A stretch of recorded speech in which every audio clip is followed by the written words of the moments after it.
Well, hello there. I'm gonna wait till a few people log on. I just completed some of my work for the day. It's the start of the new year. Happy New Year to all of you. Um, it's part of my work for Dr. Whimsy Anderson, in addition to the two shows a week I do with her on her channel, The Oracle of Whimsy, Taco Tuesdays, of course, on Tuesdays, and of course, Hot Topics Thursdays. I work as a real life assistant, and so part of my job is to make calls to people, just to extend good wishes to clients. Behalf of Whimsy, wish people a happy new year and see if people have questions or comments or things constructive they want to say. Sometimes people just want to talk about the show that she and I do together, and I enjoy it very much. But as I've said many times, it's sometimes difficult to get on here precisely at 5 p.m. And I do sometimes spill over with the calls, and you've been wonderful to be understanding with me. I say that while nobody has logged on yet, but I'm sure people are going to get the notices and log on soon. If not, I also have a lot of people who watch this show when it's archived, you know, don't have to be here live. Hey, Andy. Hey, Andy, I'm so sorry about your mother. You were commenting the other day on Whimsy's show, and I couldn't really answer you back because, when I'm doing the show with Whimsy, I have to follow more of a structure with her. And I'm mindful that it's primarily her show where she talks, and I'm there to support her. And so I couldn't respond back to you as quickly as I wanted to, but I am so sincerely sorry for your loss. Heartfelt sorry. And Ward, hi, thank you for joining. Thank you. I'm glad to have you here. It means a lot. Let's see if some other people come on aboard. Just saying, it's sometimes it's hard for me to get on here precisely at 5 o'clock. And this was one of those days. One of those days. I love my calls with people. One of my last calls was with a really delightful woman in Hawaii, Maui, and I've been there myself. I haven't been there for a number of years, but it's always lovely to chat with her. And she's also a fellow artist. And I was telling her about, hi Heidi, thank you for joining. And let's see, and Kelly, yeah, thank you all for joining. But we were having a conversation about our artwork, and turns out she's a big I Love Lucy fan. And I said, well, guess what? I um, I did paintings of the Ball family as they looked in 1920. Lucy's grandpa Hunt and Floribel Hunt and her mother Dee Dee and her little baby brother Freddie and Lucy herself when she was 8 years old. I did these big canvas paintings, oil paintings, and they now hang in the living room permanently in Lucille Ball's childhood home. And it's open to the public by appointment for tours, and the house has been lovingly restored back to the way it was when the family lived there. Lucy's brother, who lived to be 91 years old, was very much alive when my friend Mary, who owns the house, was doing this, and his memory was incredible. So he was helpful in restoring the house. He could go through the home and say, well, this is an original fixture, this isn't, this is what used to be here, blah blah blah. Even going so far as to go up in the attic where they found swatches of wallpaper, original swatches. And at great expense, Mary was able to have this wallpaper replicated. It was hand silk screened. And Lucy's brother Fred knew, like, well, this was what was in the living room, this was in Lucy's bedroom, this was what was in the kitchen. And then they tracked down a lot of the original furnishings that had been sold, but were still in the community, in the Jamestown Celeron community. They were able to get pieces back and then put the pieces back where they were, thanks to brother Fred. Anyway, I better get back to my comments here. Andy, I know it is difficult. It's any of us who have gone through loss understand this. I've lost my mother and my father, and my mother passed away in, let's see, 2003. So it's been over 23 and a half years. And um, I find that with grief, maybe others who had this experience, it comes in waves where you're fine and go long periods, and then it just hits you again. And you just have to flow with that. You have to sit with it, whatever it is. You have to flow with it, go with it. What is it telling you? But I will share this if it's any comfort. I do some trans medium work. If you watch me on Whimsy's show, I communicated with my mother. Now, I know some of you may not believe in that, but I know I have. But anyway, what I want to say that I hope is of some comfort to you is um, the day after my mother died, she definitely came to me. And the best way I can describe it is when you have your back turned in a room, but you know the energy of the person, you know that person's behind you in the room, even though you're not seeing them. And come on, we know our mother's energy very well. And what I also know, my mother's laughter. Well, my mother came to me and she was laughing and laughing and laughing. She was happy. She had been very sick. She had suffered a lot toward the end. She was so happy to be out of that body. And she was just saying to me, "Don't be sad for me. I am happy. This is wonderful. This is wonderful. It's wonderful over here. Don't be sad for me. Celebrate for me." So that helped me a lot. It reassured me. She knew. She knew it was a good place, and she was telling me that, not to be so sad, but I'm also respecting, like yourself, Andy, when you've lost your mother, you've lost someone that close, it's still hard. It's a lot to process. But, I feel I'm safe to say all of us here are, part of this community. We're all here for you. I'm sure some of us will say little prayers for you, if that's some help to you, but we're here for you. Let's see, where's some oh, dear Andy, you said the Wincy's the day of the funeral. Uh, well, you will make it. You will make it. And if anything, think of it as a celebration of her life. I have been to surprisingly few funerals in my life. Um, and oddly enough, the very first funeral I ever attended, because gotta say, here's the thing. My mother and father did not want funerals. My father might have, but I think he was at the point in his life where it's like, "Oh, whatever." My mother was adamant, "No, I don't want a memorial service. I don't want a funeral. I don't want anything." My mother's attitude was she wanted to be cremated. So her attitude, literally, she used to say, "All I want you to do is strike the match." Her idea was, "I'm gone." Um, and I didn't, because I was away at the time and I couldn't travel back for my grandmother's funeral. I didn't make that one either. But oddly enough, the very first funeral I ever attended, obviously as an adult, I was for a friend of mine who passed away from a heart condition. My first funeral, and I was asked by the family to give the eulogy. So not only was I attending my first funeral, I had to stand up there and speak. But in creating the eulogy, I decided to focus on, let me celebrate my friend's life. Let me tell funny stories about her, the happier side of her. And, I it felt right to me, but I didn't know how it was going to go over. But the family came up to me and said, "Thank you. We wouldn't have done that. You did exactly what we needed." And it was very healing for everyone. So, Andy, maybe think of it like that, like a great celebration of a life and how she affected you. And another thing that helped me, Andy, when my mother died, and we all have our own methods, but I love to write and I love to journal write. So I bought a big, thick journal devoted exclusively to mom.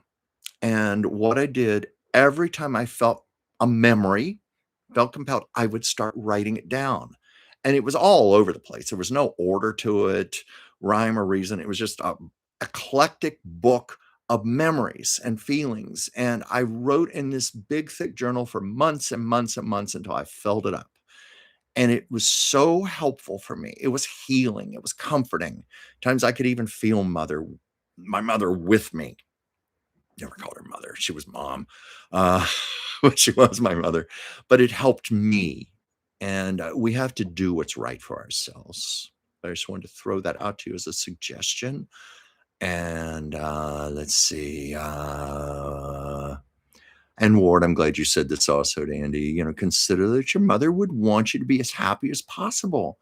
And she gave you the lessons, means, and strengths to do it. And you know what? If I may please say that, Sandy, that's the best way to honor your mother through your own life and how you live. That's how you make your mother smile. Really. And I mean that with all my heart. That's what they want. That's the best tribute.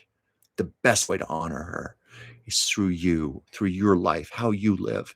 And forgive me if I'm not saying hi to people. There's my wonderful friend Joyce, and you made a smiley face and hands. And of course, you're on the show with Whimsy and me last week. And Joyce, I will try to contact you sometimes so we can, we can troubleshoot. We had a little trouble with the internet, but I believe we're going to fix that because you are good, Joyce, at what you do. You are fabulous, and we want to give you the best vehicle possible to show that. Let's see. Let me scroll onward here.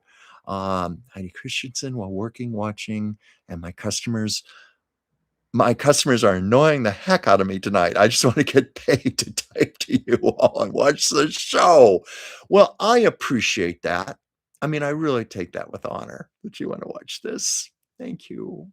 And be with our little community here. Oh, Andy, you watched, that's right. Of course you watched the show with Joyce. Um, and my comments just jumped here. Let me get back to where I was. Got to be careful with this when I scroll down. It jumps up and then I can't find where I was. Okay, here we go. Oh, yes, it was Andy was just saying it was Joyce. Let's say it was nice to see you on Whimsy Stream. You looked lovely. Yes, you did, Joyce. You looked lovely. And it was just some technical issues, but we'll get those worked out. We're gonna, I will work with you, Joyce. I will work with you on that. We're gonna get this done. Don't you worry about a thing. You've been here for me enough times. I'll be there for you too. Um, what was this saying? When my mom died, it was also the same day my dad died 10 years ago. And to make it weirder, it was the same time at 6 a.m. Well, that sounds almost like a karmic connection or something. I've heard of stories of like that similar things like that happening, when two souls are deeply connected to each other. And that's another thing, Andy, you can be happy about. If you don't mind me saying this, your mother and father are together. And I know when my mother came to me, she was just emphasizing over and over how happy she was. And why don't you focus on that they're probably happy also. They're in a, you know, it sounds cliche and we go, oh, they're in a better place, but they are in a better place. They are. Sometimes they look at us here still earthbound going, oh dear, you poor things. It's a good place. And I say that because it's comforting for all of us because we're all going to go there one day, whether we like it or not. You know what they say about taxes and death, it's going to happen. But so I like it when I channel from the other side and I can relay those messages it is comforting and reassuring. I've had a lot of people tell me this. I don't do it so much on this show. In fact, I rarely do it on this show. Um, Whimsy is after me to do it on this show, and she's very right. She and I have been talking about the year 2026. She's been she's well versed in Chinese astrology, and this is the year of the fire horse. And my birth sign, get this, I'm a metal rat. And some of us are snakes, roosters, rats, rabbits. And she said, this is the year for me to really buckle down and work hard. This is the year I have to get a lot more focused and a lot more organized. And I realized that was probably why I was feeling so compelled the 2 months leading up to this new year to really start getting my apartment together, go through boxes, go through closets, drawers, go through the storage unit, clear away, donate, throw out, don't, whatever, just get my life in a more organized place because I can see already come January 1st, it put me in a position to hit the ground running. And so far, I'm generally not one for New Year's resolutions, but I'm about, here we are 5 days into the new year. And so far, I am adhering to this. And I've been doing things like I make a lot of lists, very big on making lists. So I just went through my whole place on New Year's Eve. Already started the list. I started listing everything I could possibly think of that needs to be tended to, even mundane little things like clean out the kitchen drawers. I've got this desk drawer still needs to be organized. I've got these messages I need to write, these phone calls, whatever. I just everything. But then it's also bigger things. Um, like promoting my artwork better. I want to do a lot more serious writing again, and I want to make the time for that. I want to appropriate the time for that. Um, the shows that I do with Whimsy right now, we are. She told me that I'm sure she doesn't mind me telling you this, that our demographics are showing that factoring in all of the different medias, we've been getting sometimes as much as 500,000 hits a month, views. And I realize I need to be capitalizing upon this more, for, this, like this channel I'm speaking on right now, Chuck's Captivating Chronicles. Um, as you know, anybody who's followed me, I haven't made any new videos for well over a year. I do this live stream every Monday because it's something that keeps my channel alive. It keeps it going. It's like a placeholder. So I do have a contribution to it every week of substance. And I do have a big library of videos, but I'm realizing I need to get back into making more videos. My love, of course, is old Hollywood. I love Lucy because I worked on a book on that, so I have a lot of knowledge about it. But Whimsy has advised me to start doing more of what I do on her show. The readings and the channelings, and maybe at least do some pre-recorded videos, pieces, and put them on. I'm planning my strategies right now. It's a lot, and that's why it's healthy for me to write these things down, to keep lists. And my beloved friend Pam reminded me of something. She said, don't just do a to-do list, also keep a ta-da list. And on the ta-da list, you write down what you have accomplished, every day. Write down what you accomplished and, what you checked off on your list. Because I tend to be guilty of beating myself up for not doing enough in a day. At the end of the day, oh, I should have done more. I should have done this, that. Well, keeping that to-do list is a very healthy thing, and it's grounding because I can look at that at a glance and go, whoa, I did a lot more than I gave myself credit for today. So the great thing about that is it gives you encouragement, fortification for the next day. Okay, what am I going to take on now? What more can I be doing? I should share with you, even though my zodiac sign is Cancer, I have a Capricorn moon, and that Capricorn moon gives me a lot of drive and initiative and career, and I sometimes burn myself out. And this is something personal I'm sharing with you. I have burned myself out a few times, more than a few times, by getting overly ambitious and pushing myself harder than I should. So the lesson for me in 2026, part of the reason why I'm keeping lists, is like, let's assess things realistically. I have a better idea now. Like, what can I do in 30 minutes? What can I do in an hour, 2 hours?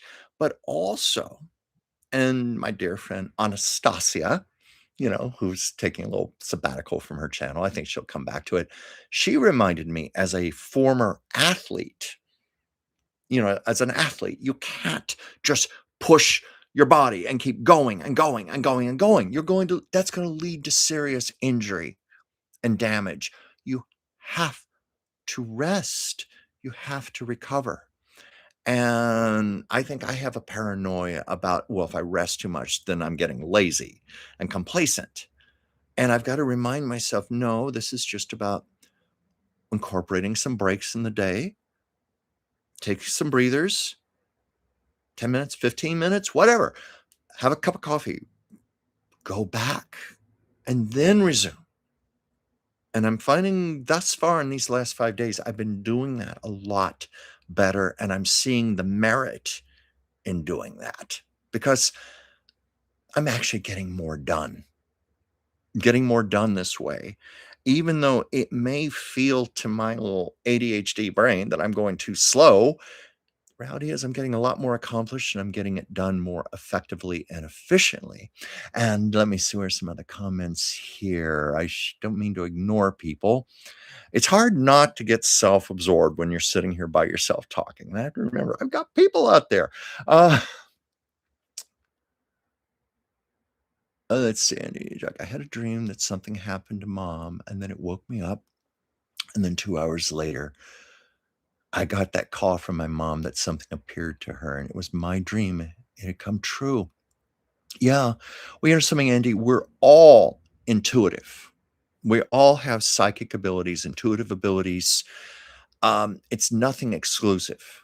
So I believe that is quite authentic what you received.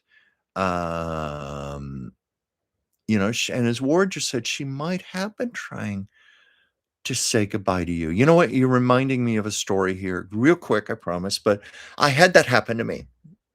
Someone said goodbye to me when they died. It was my dear friend and collaborator, Bart Andrews. Bart Andrews famously wrote the I Love Lucy book back in the 80s. Well, actually, back in the 70s, but he did a revised version in the 80s that was in print for many, many, many years. He was a dear friend of mine, and we collaborated together. We were working on a sequel to the sequel of the book. We're working on an encyclopedia. And anyway, I've told the story of that one about how it got to Random House and how the money people shot it down and the senior editor wanted it. But anyway, Bart wrote a number of books. And he had a second book on Lucille Ball called Loving Lucy. And this was like a coffee table book of pictures, beautiful, beautiful photos of Lucy throughout her life, covering her entire life and career. And Lucille Ball herself loved the book so much that she gave it personally as gifts to her friends. She ordered up massive copies of it and, of course, inscribed it and everything. And she also did charity events for donations, and she would take the book and inscribe it for people. I have the photo of her sitting at the table with the books, and that photo is autographed by Lucy to Bart. But anyway, that day that Bart died, I was dusting books on my bookshelf. Yes, you heard me right. I was dusting books. It doesn't happen too often, but I was dusting my books. I was taking them down. And his book, Loving Lucy, was kind of like a little pulled out, but it was secure on the shelf. And it fell down and it opened right up to the page where Bart had written in it many years ago, "Dear Chuck, I will always be grateful to the redhead for bringing us together. Love, Bart." And a few minutes later, his sister Kathy called me on the phone with the news that he had just passed away. So yes, I have had that experience. I know that was him saying goodbye to me. You know? But what a beautiful thing to do. And also, again, I feel it's comforting to know that, Their souls live on. Their souls pass on. Their souls are still with us. I promise you, they're very much watching over us. They're very much guiding us. And let it be comfort that we're gonna live on also. We'll eventually go over to the other side too. We'll all be reunited. I keep hearing from guides that we even get to be with our all of our pets again, all the animals we had all in our lifetime, and I'm actually a little more excited about seeing some of my dogs and cats again. Forgive me for saying that. I hope that doesn't sound improper, but, I the thought of being surrounded with every cat and dog I ever had from childhood on, oh, that alone makes me smile, but other friends, family members, and I often feel they're with me anyway. They're around. Um, I'm gonna try to scroll up very carefully here. Oh, wow. Andy Ward, when Brittany Murphy died, before she did, I had a dream she looked at me and said, "I love you and I'm sorry and goodbye." Isn't that interesting? You could have. Um, I have so many stories like that. Well, like Joan Rivers. I loved Joan Rivers. I met her 5 weeks, not 5 weeks before I want to say 5 weeks before she died. But if you know the story, she had the throat procedure, she was under anesthesia, the doctor goofed, the anesthesiologist, I forget the specifics, but she did not get enough oxygen to her brain, and she went into a coma, and she hung on for like a week after that. But to me, she died then. So that's why I say 5 weeks. It was actually technically 6 weeks, but I met her, talked to her. I got to tell her that I loved her. And because it was just the truth, I did. And she came to me a few times. And I've told this story on Whimsy's show. And it was the day of Joan's funeral. And I was feeling a little sad about it. And I saw a little thing in the news about how she had been cremated. And I just said out loud, "Joan, I hear you're not being buried, you were cremated." And this is how I know this is real, because what I heard was something I never in a million years would have come up with, and it was so Joan Rivers. She gave me a joke. She said, "Yeah, I had so much plastic surgery, I didn't burn, I melted." And I heard that loud and clear. I never would have made that up. That was Joan. That was so Joan. It was so Joan. It's a shame she couldn't have come back to life just for a minute to do that joke. It was so perfect for her. So, listen out for this. Like Andy, listen out. The thing you want to do is get really quiet and still. And I find it helps just to have a piece of paper and write. And you just listen from your heart and just start writing down the words as they come to you. And in beginning, nothing comes. That's fine. Just keep practicing with it. There's a wonderful book from a spiritual writer named Sonia Choquette. And she has a book called Ask Your Guides. Very easy to find on Amazon. And it details a lot of exercises on how to do this. And a big mistake a lot of people make is they expect when a spirit comes to them, it's going to be like some grand Hollywood thing, like a choir of angels blowing trumpets and curtains parting and clouds and ta-da-da, and they're going to give you this big, profound message like, "I hand you the secret for world peace," or "Here's the cure for cancer," or something. No, Sonia Choquette points out when they speak to us, it's usually very quiet, subtle. It's quiet. She said, think of it like an eyelash flickering on your cheek or a butterfly wing. And think of it like little whispers in your ear. And she said, usually when they speak to you, it's going to be something very simple, very basic, nothing necessarily profound. And often when you get over a lot of those preconceived ideas and just look at it that way, then it starts flowing to you a lot easier. So, if you feel so inclined, Right now it may be too difficult emotionally, and I understand. But in time, maybe just get still and quiet and listen, because it sounds like you're intuitive. You're intuitive enough to pick up on her. So, if I may please suggest that. I'm going to slowly scroll here and hope it doesn't go blip. Let's see, and it did, but let's see. Hopefully, I didn't go too far. Depends on how many comments are here. Let me just, yes, I've got to go back here. I don't know why it does this. I'm so sorry. These are technical difficulties, and I just see, oh, Joel Tilson is here. Thank you, Joel. He's a wonderful floor director for Whimsy and me on our shows. Let me go back. I'm gonna go back. How far back did this thing slip on me? Let's see. Let me go back. Let me go back. Go back. Go back. Oh my God. And I'm even seeing some nice compliments here. So I've really got to go back so I can thank people and acknowledge people. Okay, we're talking, let's see, we're talking about Brittany Murphy. Yeah. Yeah, she was beautiful. Let's see here. And if I don't acknowledge someone, please, please pardon me. I'm doing my best here to get to people. Let's see, what's this? Oh my gosh, I need my glasses to read this because I don't want to get this wrong here. Um, Jim Nothing. Did I say that right? I hope I did. Yes, you haven't been on here for a while. Thank you for joining. And Sydney, thank you for being here. Thank you. Let's see. Let's try to do this more slowly. More slowly.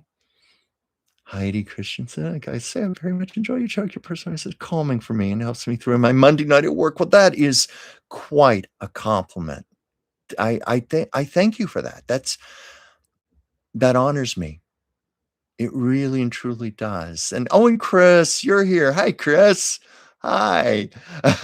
How cold is it in Chicago right now? Oh my God, I hear you're getting quite the blizzards out there in the Midwest and the East right now. Here in Southern California, it's just been a lot of rain and nothing new here. We don't do much weather here in Southern California. Well, no, that's not true. It's we get complacent with about the 9 or 10 months where it's just perpetual summer. And then winter comes and the rainy season and the mudslides, and then throw in an earthquake or two and a few fires and winds. Yeah, it's just different kind of weather here. But thank you for your words. Oh, thank you. Andy, where's Sasha tonight? Sasha has gone off to the other room. She's sleeping somewhere, and she'll just come out when she feels like it. I know better than to try to make that little Siamese cat do something she does not want to do. And Joyce, you have your little Siamese, Maya. So you know what I'm talking about. And Maya must be coming up on her first birthday now. Remember when you were just considering getting her? Sasha is, God, March. End of March, she's going to be 11 years old. She is an Aries female. As I said, I live with Aries female energy 24/7. But she's a love. She's a real sweetheart. And it's as the years go on, you get deeper and deeper in your bond. And if I may please say that losing them is also like losing a person. And I'm gonna, something about my last cat. Since we're on this topic anyway, he was also a Siamese. In fact, all of my cats have been Siamese. I haven't had anything since Siamese my whole life. And last night I was even saying to someone, that Disney movie, That Darn Cat, the Haley Mills movie with the Siamese cat, that's what kind of put the bug in me. I just fell in love with the cat in that movie, and I've had him ever since. But my last cat, Charlie, he was very special. Very special. I had a psychic even say to me, this cat's been human. and I had others. Well, Anastasia would not mind me telling this. She loved Charlie. She said, "Oh, he has definitely been human before." There was just a way he would look at you, he would listen, the way he would communicate.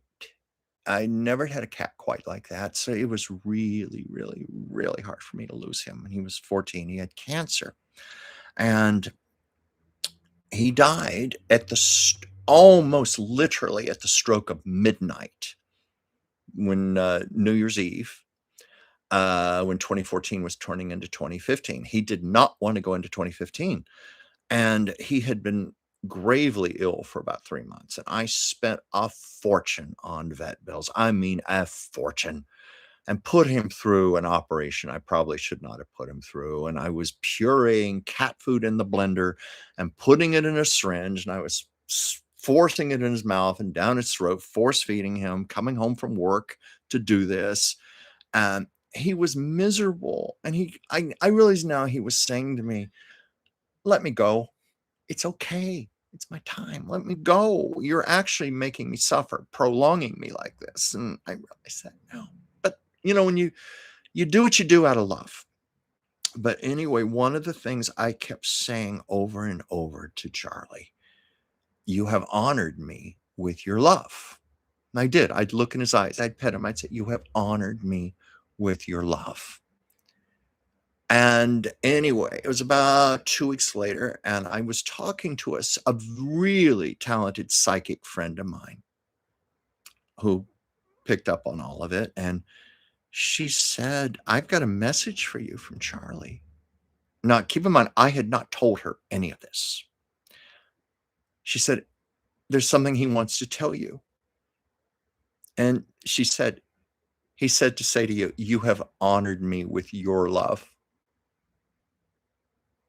You have honored me with your love." Oh my God. That was him. That was definitely him. And then, okay, this is where it may sound a little weird, a little out there, a little wacky, but what the hell? That's who I am. And people watch me on Wednesday show know this already.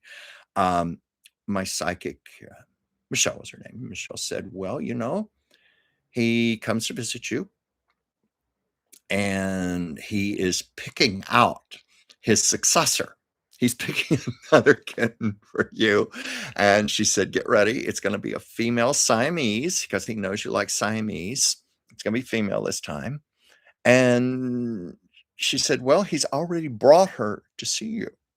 And she likes you." And she said, "Okay, okay, I'll be his cat." And so he said, "Well, she's going to incarnate soon." And I was working with this woman, lovely lady named Diane Kramer, who breeds Siamese cats in San Diego. And I got on her list. I said, I very much want a Siamese kitten.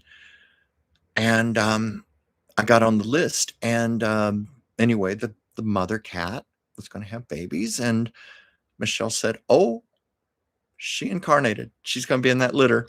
And sure enough, in the litter were 2 males and 2 females. So I had a 50-50 shot of choosing the right one. And again, I said, "Well, how am I going to know?" Michelle, "You're going to know. You're going to know. Oh, she's going to give you signs." And sure enough, um, Diane, sent me videos and things. And well, first of all, it was so obvious she had the more dominant personality of the two. It was just, I could see that already. But she said, "It's the strangest thing." And this was before Sasha had the name Sasha, but she said she doesn't want to be with her mother or her siblings. She goes to her mother to be fed, and then she goes off on her own and gets in a kitchen drawer to be by herself. She doesn't want anything to do with her 2 brothers and sister, and barely anything to do with her mother. She wants to be alone. I thought, okay, that's her telling me. She's making herself stand out, so I'll be sure to pick her. And I picked her. And what was really interesting, when I got her when she was 10 weeks old, drove down to San Diego. I'm here in LA, drove down to San Diego to pick her up, came back, let her out of the carrier, and she was just walking around my place like she'd been here many times before. She knew where everything was. She was already acclimated into everything. So that's my little story. Take it or leave it, but I know it's true. Let's see. Now, let me try this. Going to have to go much slower, and I scroll here so I don't go blip. Oh, what a compliment, Heidi. I feel like a big brotherly love from Chuck. It's a great giant hug. Well, thank you. Thank you. More, it's a fun place to visit. Thank you very much. Um, well, I just try to be myself, and and I do love people. I do love people, and I love to be of service to people. Let's see here. Let me get back down. Joyce. Oh, I just got your comment. No, no, no, no. Okay? I'm going to read your comment out loud. You said I felt terrible, like I wrecked her show. Well, actually, you said I wrecked her shoe, but I know what you mean. Joyce, I promise you, you did not wreck the show. I promise you. We both thought you were fabulous. It's technical difficulties. That's why I want to work with you. We're going to figure it out. Maybe we are going to have to hardwire your computer, something with your internet, so it doesn't break up. But no, don't. In fact, I almost called you over the weekend just to tell you because I was sensing that about you, and I was going to reassure you, no, don't feel bad. Please stop that. Stop that. You were great. And people who watched you know that also. But we're just going to work through the technical stuff. And I've shared this many times. Whimsy was incredibly gracious with me in the beginning. I mean, a saint, because I was, shall we say, effing up all over the place. And my Wi-Fi was not up to speed. It was breaking up all over the place. My microphone, I was having problems with that, with the sound. We were having troubles with echoes. I wasn't getting my lighting right. And on top of that, just making my own mistakes, not being used to being live on the air. We have to go through our growing pains. And I did it in front of several thousand people. But, I was told at the time that with YouTube, because I had it in my head, you've got to be really polished, like, uh, like Diane Sawyer or Peter Jennings, or I don't know. I'm just, like a television personality. You got to be polished, and it's actually different with YouTube. Excuse me, I'm just going to take a sip here. With YouTube, the appeal seems to be in being human, being real, making mistakes, making flaws. It seems people identify with that. At least that's what people tell me. And I'm banking on that because, as you know, I still make my mistakes. I still do my little things when I'm going through my thing here and I'm scrolling and blip and I lose it and I have to find it again in front of all of you and that sort of stuff, but it's all good, Joyce. And one thing about you, Joyce, you have a wonderful presence on camera. You're real, you're honest, and you love what you do. When you're talking about astrology, that love comes through. So, and that's authentic. People identify with that. So it'll get better. It'll get better. We're going to work. We're going to work on this. We'll figure it out some way because you're too good not to be on the air. And I know Whimsy had wanted to use you as use as it's right. Utilize you. Is that a better word? Utilize you as like a semi-regular, like a recurring astrologer, because you do have such wisdom to give. And let me see if I can go up here without losing this. Yes, I see where you corrected shoe to show. Oh my gosh, I've done enough of those typos myself. And while we're at it, word check. And some days word check is good, and then there's some days word check is an evil, maniacal bastard. I have sometimes spent more time correcting the corrections from word check than writing the actual message. I mean, where it has just completely changed sentences and words, and almost always just something very embarrassing. Or at the very best, it makes you look like an imbecile. At the very worst, it makes you look like some pervert or lecturer or something. I don't know. Anastasia and I like to laugh about this one. Um, because she likes to record voice messages for me and also sends me videos. And I was behind on things and I just wrote her a text saying, I haven't had time to watch this yet. Word check. Change the word yet. Let's just say a word beginning with SH, SHIT. I haven't had time to watch this shit. Thank goodness I caught that before I sent it because that would have been so offensive.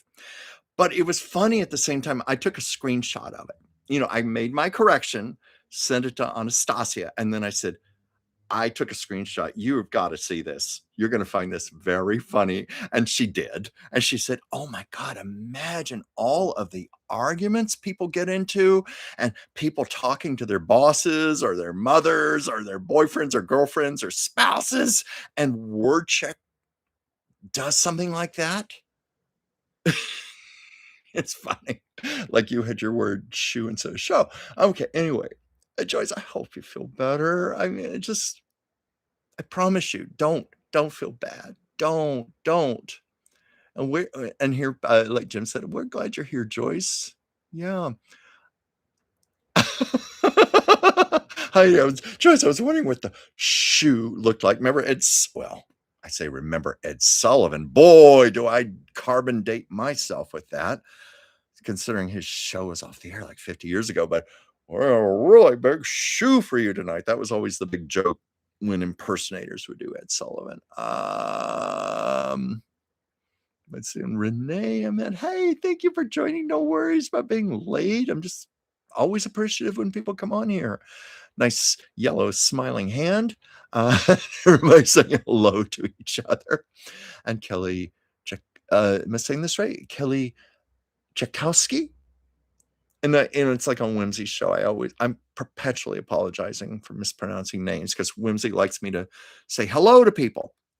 And I've always said, oh yeah, it's like holding up that mirror on Romper Room. I see Becky, I see Jimmy, I see Johnny, but I always try my best to get the names right. Let's see here. And people are saying hello again. Yeah, but anyway, Kelly, you're saying lists are so helpful. They certainly are for me. I mean, I have whole spiral notebooks of lists. And of course, now the other part of that is to do what's on the list and not just have this idea, oh, I've written it down. I don't have to do anymore. Osmosis will take care of it. No, little gremlins and fairies will come in during the night and do it. Yeah, right. Oh, wouldn't that be wonderful? I'd be happy with one with a feather duster just to go through my place and dust every night and run the vacuum and stuff. Let's see. Let me go down a little further here. Oh, Heidi Christensen, Chuck Jones, I thought you were doing these shows for me. LOL. Well, I am. I'm doing them for each of you, and I get on here Monday, as I was saying, because this is a placeholder for my channel. It keeps my channel alive and going. Have a weekly contribution with this live show. So this year I do intend to get much more aggressive and get back into my videos, talking about old Hollywood and so forth, and incorporate some other topics in there. It is a lot of work. When I was doing all those videos, and I was sometimes doing as many as 5 a day, I was sometimes putting in 8 to 10 hours a day on this YouTube channel and not getting any money for it either, not being monetized. It was just doing it to just build up an audience and a following. And it was hard. It was a lot of hard work. And what really burned myself out, because I was talking earlier about how essential it is that we pace ourselves, that we take our breaks, we rest in between. Otherwise, we will burn out. And I did. It was Oscar month. I live a 15-minute drive from downtown Hollywood. And so during Oscar season, it's fun to go down there. Like when I had full force YouTube videos on the channel, I was going down there and standing in front of the Dolby Theater and doing live remotes on the sidewalk. It was I realized people here in LA, it's no big deal, but people around the rest of the country, I could show something that most people don't get to see. How they close off the street and they have police guards and how they're literally rolling out this giant red carpet and putting up curtains and things because it's the Dolby Theater is part of the Ovation Mall. It's the rest of the year, it's a shopping mall, but they transform it for the Oscars, because there's this big grand staircase that goes up to the theater and all, and they get out the big giant Oscars and everything. So it was an opportunity for me to tell a lot of Hollywood history, because Hollywood landmarks around me. It was an opportunity to tell a lot of stories about Oscar winners of the past, but I worked my tail feathers off. I mean, it was hours and hours a day making those videos. They're all on there. They're still archived. But I was worn out and I just didn't have it in me anymore. I had to take a break. And I found, because I'd been working so much on the YouTube channel, I'd been neglecting my writing. I'd been neglecting my art. The shows with Whimsy were growing. I needed to spend more time working on those. So I had to refocus and shift priorities. People ask me, well, what happened to your channel? That's what happened. It's still here. I mean, Joyce, you were going full force also, with your shows and everything. And I think, you got a little tired yourself, but, we learned from it. And one thing, Joyce, you and I are here to support each other. We've both been through this together. So what you've learned, what I've learned, we can just share back and forth and be better. But yeah, 2026, I am going to get more aggressive about this. I have to. Whimsy, who is, in addition to being a brilliant, brilliant naturopathic doctor, she is a gifted tarot reader. She's a gifted intuitive, heart-centered remote viewing, somebody I respect tremendously. And she said, Chuck, this is your make. This year's either going to make you or break you. And as long as you stay focused, organized, and you work hard, it's going to be a make year. So I don't have to tell you which way I want to go, but we're going to see how well I do this year, because I have to make some changes in my life. And thus far, on day 5 of this year, I have succeeded in doing so fairly well. So pat on the back for now. I may do so. And let me go down on the comments. Comments down. Barbara. I see the name Barbara here. Barbara Hernandez. Oh, thank you. We love you when you channel. I love those videos. Keep them up. Well, thank you for saying that. That means everything to me. I want you to know, when you give me these compliments, you really fuel me to go forward. You help me to confirm that I'm on the right track with what I'm doing. And I, with all my heart, appreciate that. And what was this here? You know what it is? And I've said this on Whimsy Show. I have multifocal contact lenses. Anybody's ever worn those? You have to blink a little, and then you have to find the part of the lens for the other part of the prescription for reading. And when I'm doing these comments, sometimes I can't do it fast enough. And I found it easier to just put on the reading glasses. So that's why you see me sometimes with, sometimes without. If you were even wondering. But Barbara, thank you for joining. I have to admit, I had, for a split second, I saw Barbara. I love Barbara Streisand, and not like Barbara Streisand would ever log on here. And I know she spells her name differently. It's Barbra, but there's always that little heart jumps a little when I see the name. maybe I have a couple of celebrity friends, but I'm deeply respectful of their privacy. I would never mention names or anything about them, but if they ever wanted to come on here, I'd be all right with it. And Heidi Christian said, I love a to-do list. That's kind of what I do. I make a list and I cross off a bunch of things that I did already, so it feels like I got tons done. Yeah, that's the whole idea. We're all wired differently, but it's ultimately what works for ourselves that gets results. And I'm one of those people. I need encouragement. I need that. I need to see at the end of the day, I did get some things done.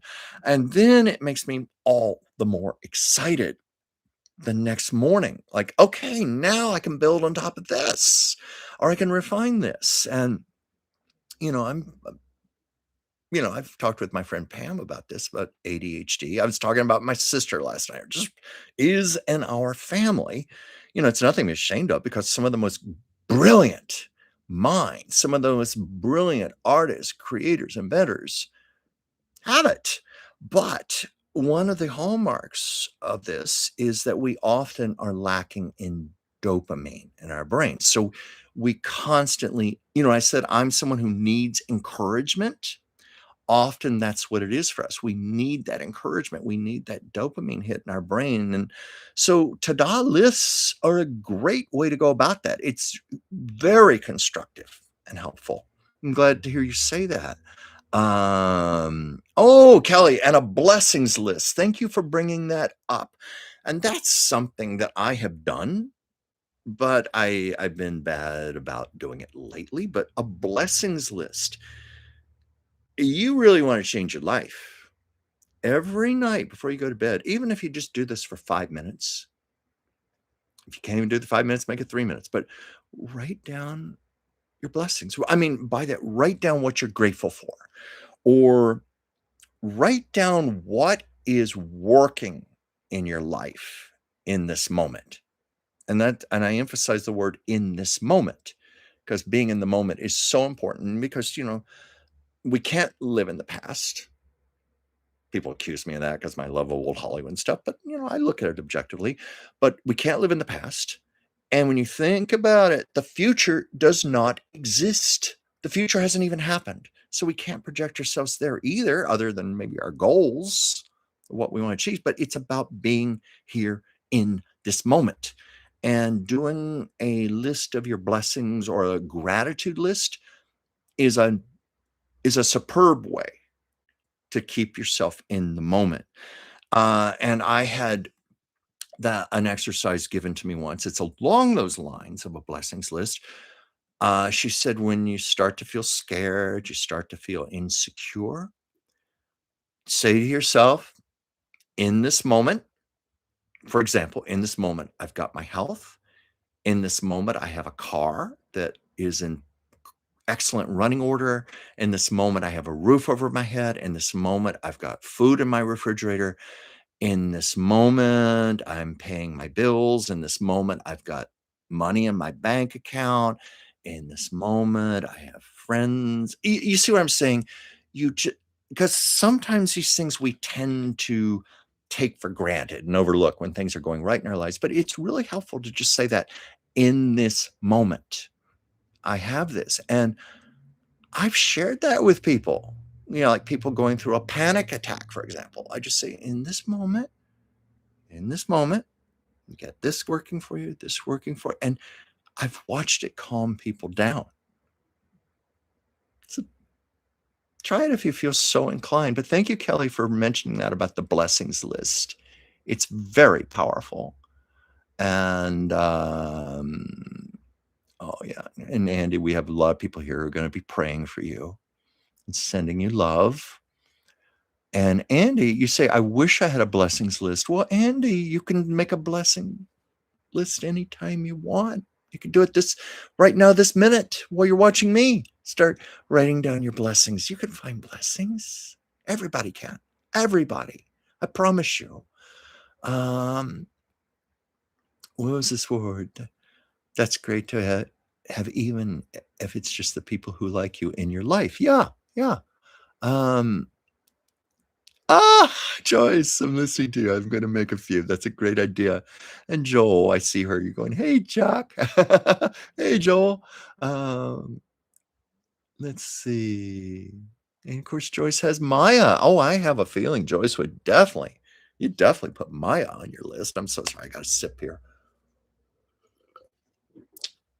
I realize when we do a show like this and we take a sip from a drink, it can feel like an eternity in the moment, but I'll watch it back and I'll say, oh, it wasn't so long. And there was one show I was on here, I was trying to gulp very quickly, and I ended up choking, and hence held up the show far longer than if I had just slowed down and taken a sip. Lessons we learn. And let's see, what else do we have here? Oh, Joyce Maya loves her new Christmas toy. What's her Christmas toy? And maybe you're going to tell in the comments here. Um, you know the thing with, I'll say, with Sasha and Diane Kramer, the lovely lady who breeds Siamese cats. That sounds so much better than saying Diane the breeder. That doesn't sound right.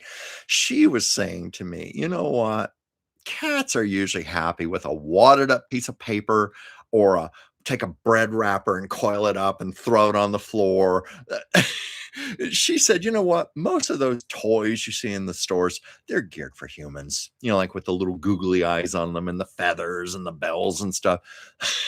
Because I have bought things like that for Sasha, and she just kind of looks at it like, please don't insult me with that. But I'm glad Maya likes her Christmas toy. Oh. Let's see, let me scroll down here. Oh, thank you for your Oh, Rockin' Pony Lady, you're here. Thank you for joining, and thank you for your sweet compliment. Yeah, I do. This show is, as you obviously see, is much more about just storytelling and shooting the breeze with all of you. Whimsy show is far more structured, more formal. In fact, when I finish this show, I've got to do my homework tonight because of the news events, Venezuela, what's going on, and Maduro and everything. I know we're going to be talking about it tomorrow. So I've got to study my newspapers and podcasts and stuff, just so I can take some notes and be ready for tomorrow. I want to get a head start on it because, in addition to doing this tomorrow, I also have to make my phone calls for Whimsy. With a show like hers, it's a responsibility to be prepared. At least I hope I come across prepared. I don't want to be the deer in the headlights. Like, I don't know. And also, and I've said this before, I feel tremendous responsibility to Whimsy to do my best job I can because she has been so kind and giving to me, and she's the whole reason I'm even here right now. She really is the whole reason I'm on YouTube. So she's been so loyal to me, and anybody who knows me knows I'm loyal. I give loyalty back, and with her, I just want to. That's part of it. What was this, Andy? I miss Anastasia streams. Oh, she is so busy right now, and that's good. It's good because she's forming a new career from home, and she's also going through a lot. We see she and I parallel each other. And Joyce, you probably recall the time when you were doing your show that you did the joint relationship chart for Anastasia and myself. And I believe I've got that video posted somewhere on my channel, and it's of course yours and hers. But you were saying that we're basically the ascendant descendant to each other, and we tend to parallel each other very closely. And often what I'm going through, she's going through, and vice versa. So I was just communicating with her earlier today through texting. She's doing the same thing I am, making lists, organizing, shifting her focus, devoting herself more to work-related projects this year. That's where she's being guided as well. But I feel she will get back to the live stream soon enough. It may be modified where she'll do it once a week or something. I can't speak for her. She also likes to be spontaneous. Sometimes she'll just do a show because she feels like it. But stay on the lookout, and I will convey that to her, that you miss her, and see if we can get her back on here. And of course, she and I have done shows together. We had, what we had talked about doing, and neither of us had the time. Well, I didn't have the time to do it, but we like to make, you know us. We do the red carpet commentary. We do our own version of Joan Rivers. We'll do red carpet commentary for the award shows and stuff on here, and sit side by side and catcall the celebrities and stuff and make fun of the clothes. But I had the idea that she loved, because we have always joked about this genre of entertainment called the Hallmark Christmas movie. And, where there's like 700 of them and there's like two plots that they keep recycling and varying over and over and over with all of the worst cliches possible. And we thought it would be fun to watch a Hallmark Christmas movie and do live running commentary.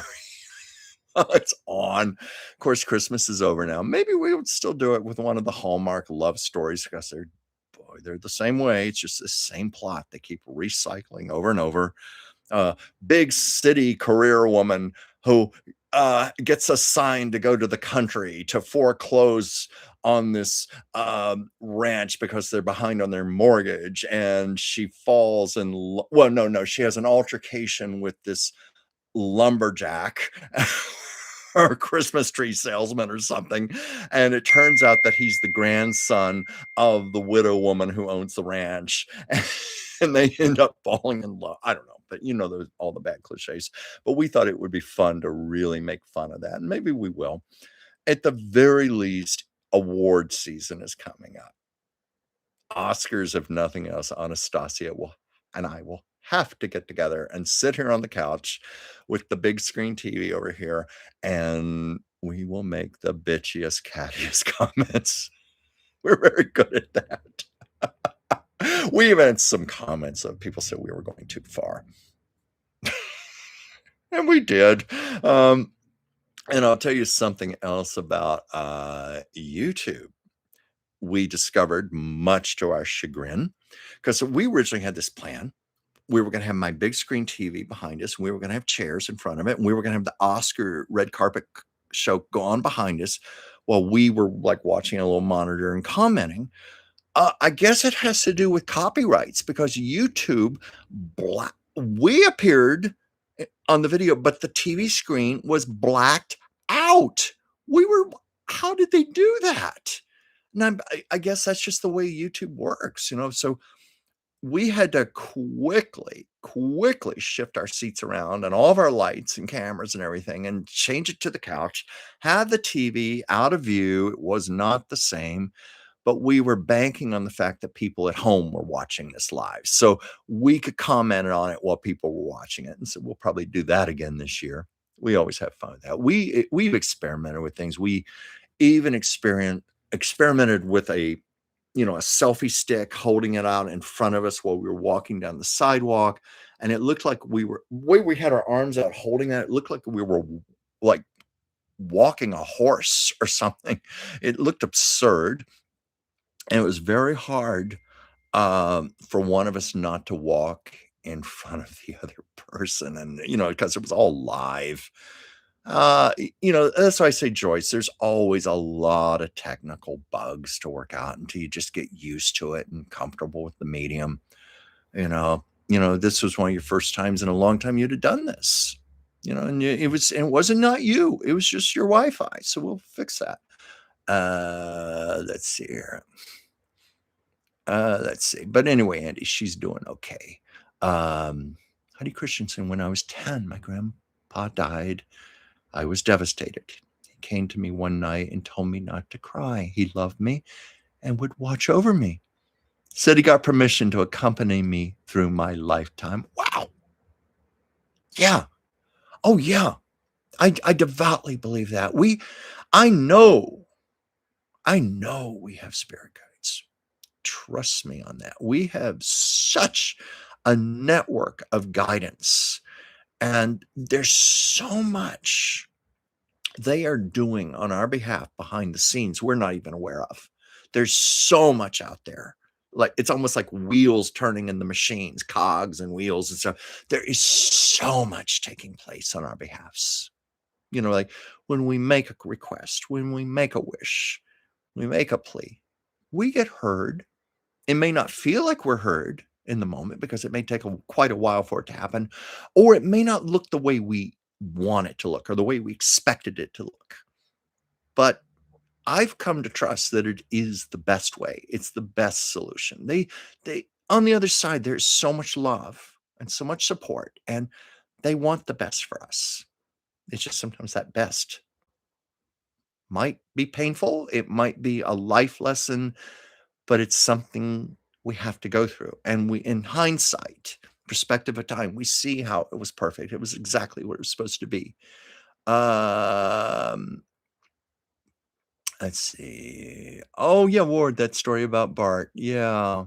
Yeah, I did. I know I'm guilty of repeating stories on here, but sometimes it just does apply, or I might have different audience members on here who haven't heard it, and so I go with it, and yeah. Yeah, Bart was definitely telling me goodbye. The way that book fell out and opened to that page, uncanny. And that was a rare thing for me. I mean, I never had books fall out of a shelf like that and open up to a page where there's a handwritten message like that, you know? Definitely. Um, Heidi Christensen, he was my best friend. We went to Seattle, the Seattle Center, and danced with the polka, square dancers, ballroom, etc., all the time. Well, that's so sweet. That's so sweet. Isn't that great how that stays with you the rest of your life? That's all part of you. Those beautiful, beautiful memories. And I love my memories. I think memories. I always think of it as like like a jeweler with a string, and you're putting on rubies and diamonds and pearls or whatever. But maybe it's all pearls or something. But you're stringing each one of those gemstones as a memory, and you're just adding them to the string, and I enjoy them. I enjoy them, and I get a lot of comfort from my memories. Yeah, and Andy, you're mentioning the Rainbow Bridge, the pets we've lost, and Joel Tilson, my beloved grandmother, showed up and talked to me after my mom passed in my dream. I felt wonderful and happy afterwards. Yes, I've had those experiences. I most certainly have, and I've had sometimes souls come to me in a dream, and I'm actually sad, and I wake up. It's like, come back, don't go, don't go. And of course, oftentimes they're not going away. It's just that we don't have as clear of a connection to them as we do. I guess I believe it's called the alpha state when we are sleeping. That's often one of the most perceptive times we have. Um, you remind me of a funny story. I had this dream once that I had won the lottery. It was something like the lottery. I'd come into millions and millions of dollars. And I woke up, and you know how lots of times we forget dreams when we wake up. So I woke up and I was just feeling really, really good. And I thought, why do I feel so good? Why do I feel so good? And I was in the shower, and then I remembered the dream. And I was like, damn it. It was a dream. It was just a dream. But I woke up feeling so good, like it had really happened. Christian, when I do finally cross over, I'm going to go straight to him and hug him. Yeah, don't be surprised if he comes to greet you even. Um, I guess it's okay to tell this, since a lot of you watch me on Whimsy Show and you know what I do. Um, I do intuitive readings for people, private sessions, and I'll respect this person's privacy, and I don't think he's watching, but I'm deeply respectful of privacy, so I won't say names or anything. But he he loves Lucille Ball, and he's had some health issues, some challenges in his life, and we brought Lucy in to talk to him. And one of the things she said, when you cross over, you have my promise. She said, here's what she said. You have so many people over here who love you. I don't know if you even realize that. You have so many people who love you. You're going to be greeted by a crowd of people when you come over. But you have my promise. I'm going to be there. I'm going to be waving a scarf, and I'm going to blow kisses to you, so you'll see me. Well, I don't have to tell you what that meant to him. And we heard that it was very loud and clear. Lucy can be gruff, but she at heart is so loving and sweet. And she just said, I will be there blowing kisses to you, and I'm going to wave a handkerchief so you'll see me. So Heidi, he's going to come right to you. He's going to see you. That's not even going to be an issue. And, I've often found my mother was greeted in a similar way when she passed. She adored her father. had a horrible relationship with her mother. That's a whole other story, but she loved her father. He died. They both died before I was born, but she used to go, I loved my daddy. My daddy was so good to me. She was very connected. And I know he's the one who greeted her, when she passed. And part of how I know this, I wasn't there when my mother died, but my father told me this. Now, my mother, you gotta understand, she was something of a curmudgeon. She was sort of like that. She wasn't prone to necessarily smile. I mean, I'm not saying she didn't, but I'm just saying when that thing about resting face, when her face was resting like that, my father said when he walked in and found her body, she died in bed. He found her body. She had a great big grin on her face when she died. So I know that last moment, when the light was coming and her soul was starting to leave, her daddy was there greeting her. She was seeing her father again, you know? So you'll see your beloved grandfather, or Joel, you'll see your beloved grandmother, Andy, your mother. They're there. They're there. They're here now. They're here. Like I said, Andy, if you feel inclined, right now may be way too soon for you, but just practice being quiet, sitting with a piece of paper, listening. Ask her. See if she'll come to you. Or if you don't get words, you'll feel the energy. You'll feel the warmth in the room. It's like I said, I felt my mother's laughter in the room. It was unmistakable. I knew it too well. It was just there. And I've had other people tell me this too. When they've lost loved ones, they have felt that laughter and joy and that happiness, like the next day or 2 days later when they come to them, just saying, "It's good here. This is a good place to be. Be happy for me." Um, Let me scroll a little more here, or let's just say that Miss Rivers was not taken care of by the medical team the way she needed to be. Oh, yeah. Oh, yeah.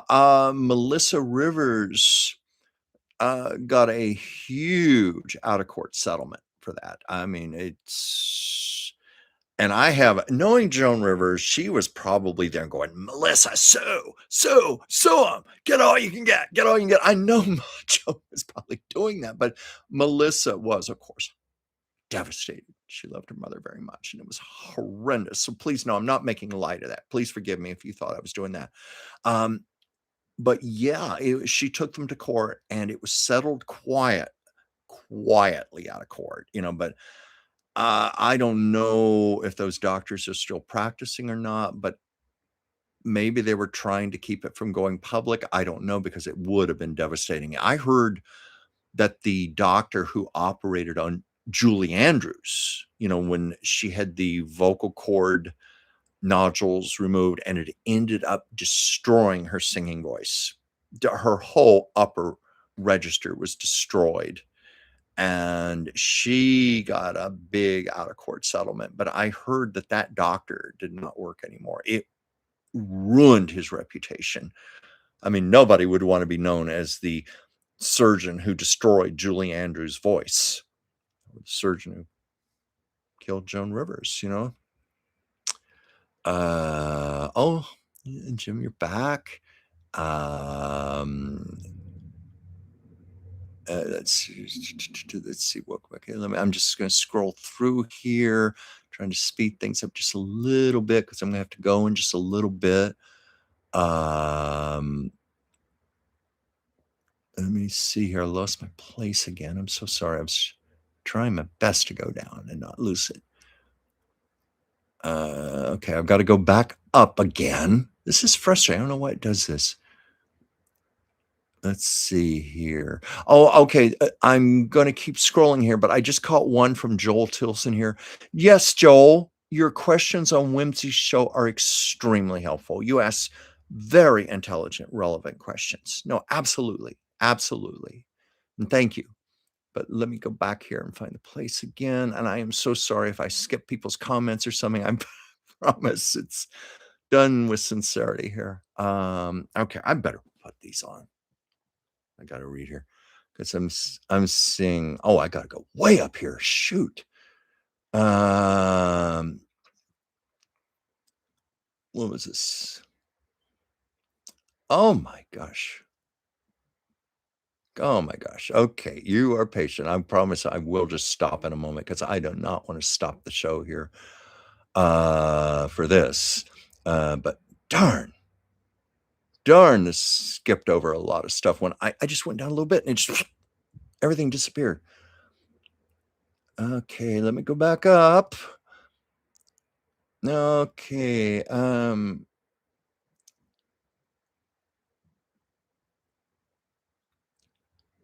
okay, oh boy, I'm going up higher and I thought I really lost a lot of comments here. I may have to just stop for the sake of pardon me, but I'm gonna just stop at this point because I've got to keep going and I don't want to bore you with this. Yeah, Rock and Pony Lady saying Joan Rivers was one of the greats. Let's see. And he was asking about Anastasia. No, she won't be on tonight. Um, Joel Tilson, my late wife before death woke up from her coma. Oh my gosh, woke up from her coma and said, I love you numerous times. My daughter and I changed her pajamas and got her comfortable and quietly passed away afterwards. Often that is a case. My mother was stubborn. One of the most stubborn human beings ever lived on this planet, frankly. And my 82-year-old father was having to be her 24/7 caretaker because she wouldn't let anybody in the house, any nurses or people like that. Nobody. So it followed my father. And finally, my mother got too weak to fight anymore. That was the first tip off that the end was coming. She couldn't fight him anymore. And he finally got um, a hospice worker to come in. They put her in a hospital bed, and the worker came and bathed my mother and washed her hair and everything. Oh, my father said my mother was so happy and so at peace.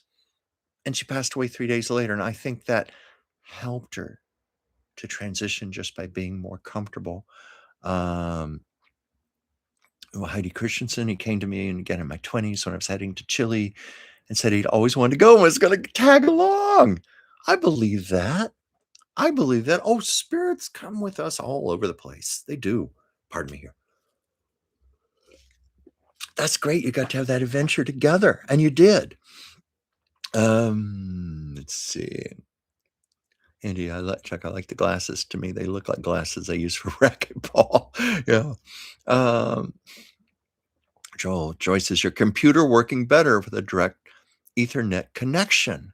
I don't know, Joyce. Did you get a direct connection? We were talking about hardwiring your computer. Maybe you answer later in the comments here, but if not, we'll work with that. We'll figure out something.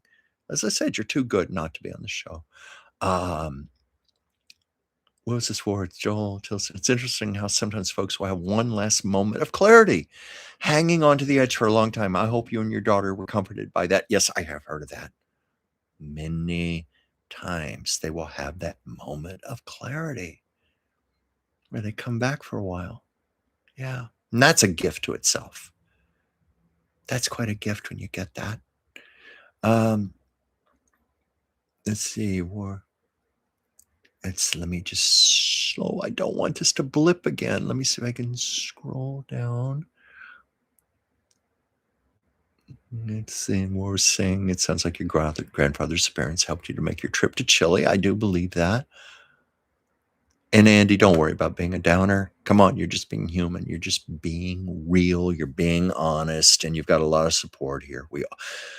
I would say most of us here have gone through this. It's very hard to get to a certain point in life without the death of some very loved people. And many of us here, I should say, have lost spouses, lost mothers, fathers. So we're there with you. Even what I said about losing my cat, Charlie, that's something a lot of people won't admit or talk about. But pet owners will admit it to each other. It can be just as devastating. I was in deep mourning for quite a while. It was just like losing a person. Um, oh, yeah, enjoy Heidi, you're talking about how you truly did feel him with you. You said, you wish you could remember his voice. I'm almost 56 now, and he died when I was 16, so it's been a while.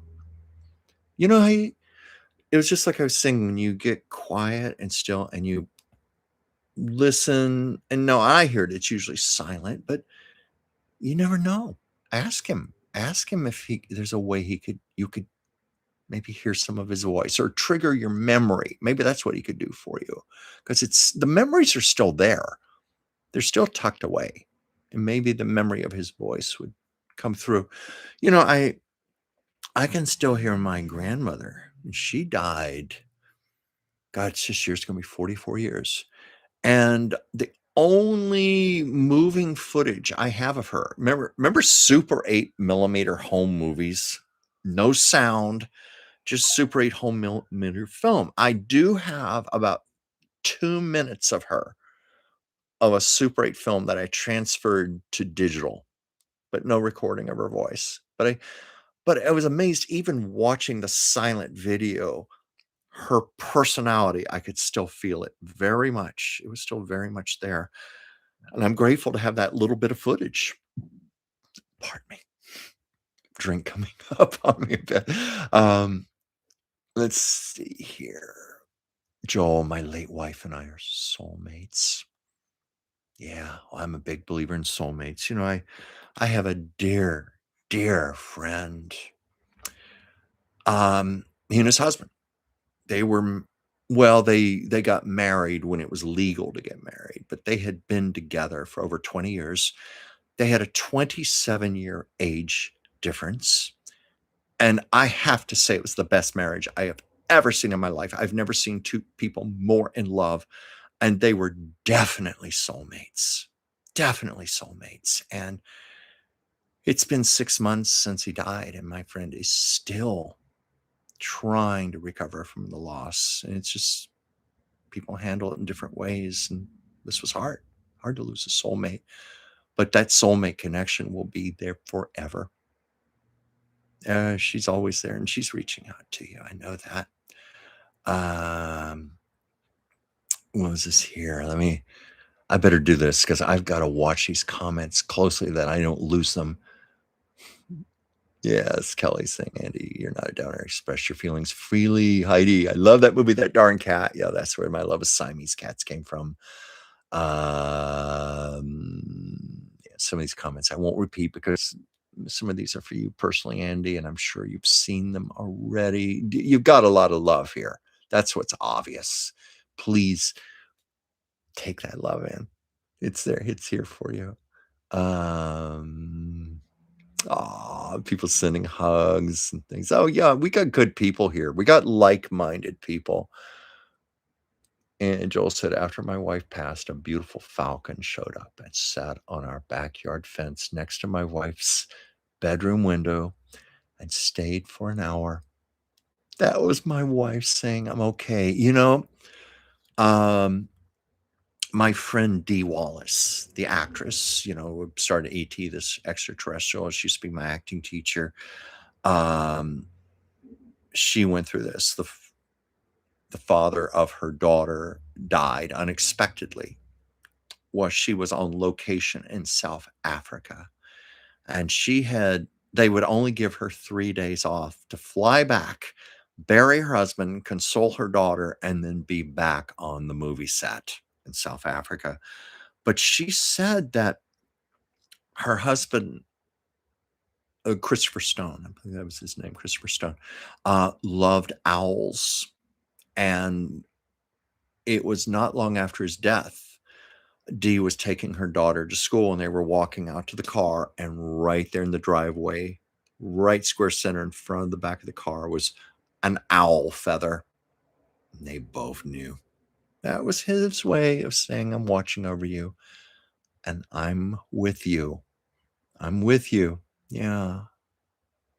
That's lovely. That's lovely, Joel. Yeah, we are having some good stories tonight. I guess this is tying in a bit with what Dr. Whimsy has been saying to me, that I need to take this show and my videos in different directions. And I need to be doing more stuff like this. So, okay, I'm glad.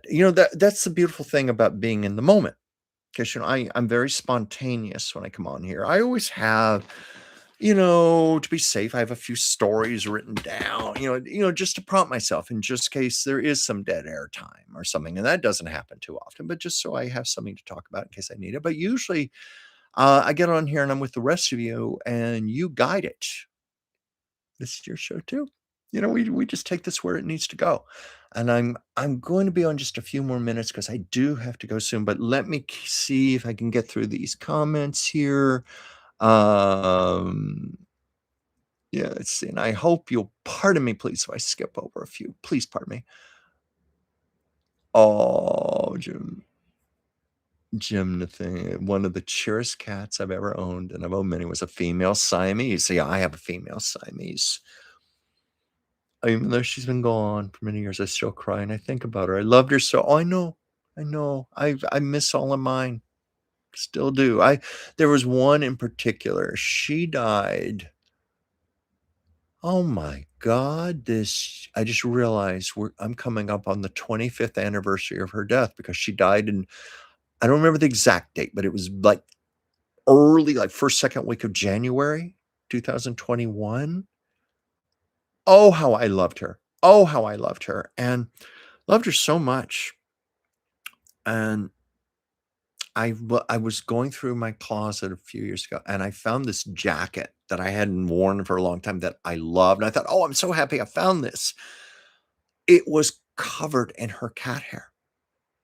I thought, "I can't wear this because there's no way I'm gonna take this to a dry cleaner or even take a lint roller and take that hair off that jacket." So, yes, it still hangs in my closet with all of her cat hair on it, but it's like it's the only physical thing I have left of her, and I just can't. Anyway, that's my thing. I know other people would have no problem. "Here, give me that coat. I'm taking it to the dry cleaners." Be like, "No, no, no." Let's see here. Let me wonderful comments, and I know I one of the reasons I know I don't have to repeat everything here is because I know all of you are reading this amongst yourselves. Um, and Joel, you was saying also, I always use an Ethernet connection, Joyce. Yeah, Joy, and he said, Joyce, you were great. Yo, you were. We're going to fix this. We're going to fix this. Don't you worry about a thing, Joyce. And Ward, Joan Rivers got her big break thanks to Ed Sullivan accidentally announcing her name as a future guest. Yeah, I've heard that. And of course, Joan always credits Johnny Carson with the big, big, big break. But even that was very meaningful for her because I've read her autobiography and she suffered. She had a really tough time. It was an arduous one rung at a time up the ladder, and then sometimes falling down the ladder and going down a few rungs and having to grab and come back up again. It she earned what she had several times over. She earned it. Um, yeah. What was this choice? I couldn't figure out what was happening. It looked like you 2 were scrolling. I don't know. I don't know what it was looking like to you. When we were doing the show, we were having a lot of problems with sound dropouts where, we would see you, but we couldn't hear you. We could hear like every third word or something and all, it's things like that. But that's all fixable with a better internet connection.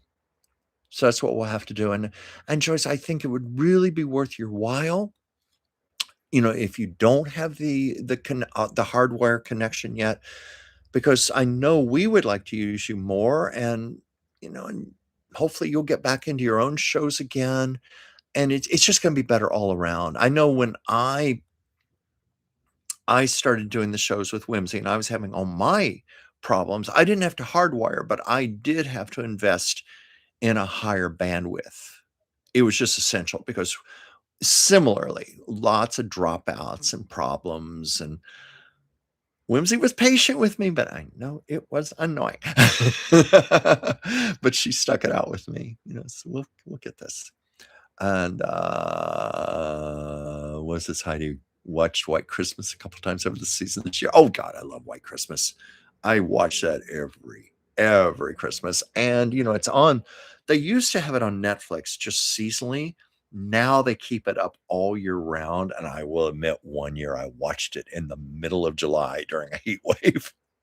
Just need a little Christmas there. But it's a good movie. It's a cliche-ridden movie, and it's so corny, but it's so charming, and you just lose yourself in that. The I was saying this to Anastasia because we were watching it once. There's like this beauty to the fantasy of the artifice of it. The fact it's on a soundstage, it's fake, but it doesn't matter. It's like an alternate universe of some kind. Let me get on this here. Wet the whistle again. And let's see. I'm just going to go through here quickly. I'm sorry to speed through these. And, Jimmy, you understand about word check. Oh, yeah. Word check. I'm convinced there's somebody operating that who's a practical jokester. I mean, I've had some really sometimes almost X-rated things happen with words, and I mean, just shall we say, very vulgar, very embarrassing. And sometimes word check will change it just as you're hitting the send button and you don't catch it in time. Oh my God. And I've had to quickly write, oh, no, that's not what I meant. That's not what I meant. I bet we could do a show about word check and how we've all had our little mishaps and embarrassments. Oh, Andy, I see you're taking in the love from people. And I'm glad. I hope this is giving you comfort tonight, making you feel better, reassuring you. And you know what? Take this love. And when you go to the funeral on Wednesday, hold this in your heart. Know how supported you are. If that helps you in any way, I hope it will. What was this where these girls would go berserk for the Beatles if Bozo the Clown had been they would have gone berserk for the Beatles if Bozo the Clown had been announcing them. I have somewhere the DVD with those original Ed Sullivan shows on them, the full uncut hour episodes. I've got the one where the Beatles were on there, 1964. And getting back to Bart Andrews, my friend, where the book opened up and he said goodbye to me, his sister, they both grew up in the 50s and 60s, and his sister, as a teenager, was working as either an intern or a page at CBS in New York. And one of the perks of the job was she got free tickets to things, and she was in the audience for that show. Oh my God. I tell her, you know how historical that is? You can say you were in the studio audience when the Beatles were there on Ed Sullivan. Yeah, and she realizes that. But I mean, that show is fun to watch. And of course, they have it on YouTube, or at least they have the clips, and you hear all the teenage girls screaming. Of course, those teenage girls are all women now, probably in their, like my friend Kathy, she wouldn't mind me saying this. She just turned 81 years old. So those teenage girls are not teenage girls anymore, but you get to see them with their flip hairdos and everything. It's fun.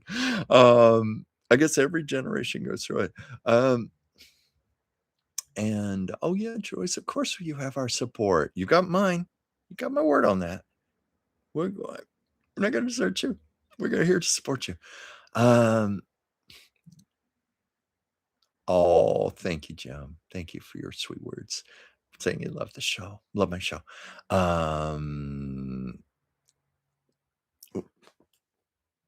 Let's see here. Let me do this. Yes, I'm just wearing the glasses so I can see the comments better so I don't lose them as easily. I love how you're all supportive of each other. That's so sweet. When I meant, I hope you have lots of cocoa at the ready for those temperatures. Hot cocoa. hot toddies, and all that. Yeah, but, I enjoy it because we get 10 months of summer out here. So when right now we're having a rare cool period. Yeah, I instinctively go and get some soup off the shelf. Yeah, canned soup. I wish I someday I'm gonna get out the crock pot and make real chicken soup and all that, but for now it's canned soup. But it's just oh, it's so nice to have a mug of soup. So soothing. Let's see. Yeah. Jim was saying, "Wow, Barbara, one of my favorite songs is her version of The Way We Were." Oh, God, yeah, that's her very best. The version of The Way We Were I like better.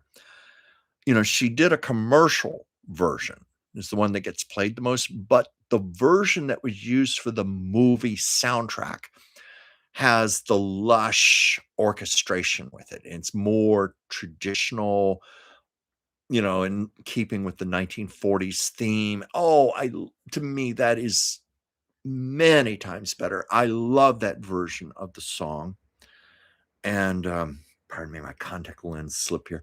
Um, and to hear that, you have to watch the movie. But when Barbara did her compilation back in 1991, Just for the Record, which was a 4 CD set review of her career up to that point, she includes that version of The Way We Were on there. And you can listen to them side by side. And to me, there's no comparison.